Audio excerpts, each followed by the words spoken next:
அந்த ஆட்டை அவர் பாதுகாப்பார். அந்த ஆட்டுக்கு தேவையான நீர் பாய்ச்சனத்துக்கு அதை அழைத்து செல்வார்.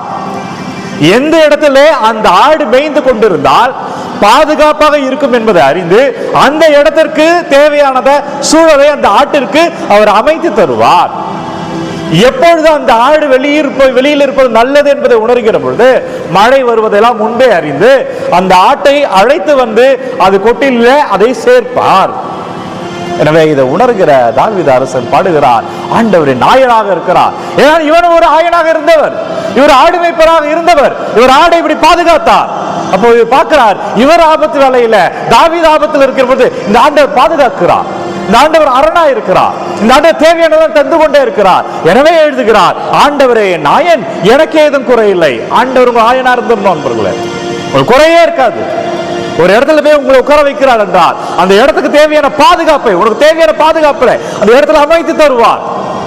உங்களை யார் பழகக்கூடாது என்பது தானாகவே அமையும் நண்பர்களே.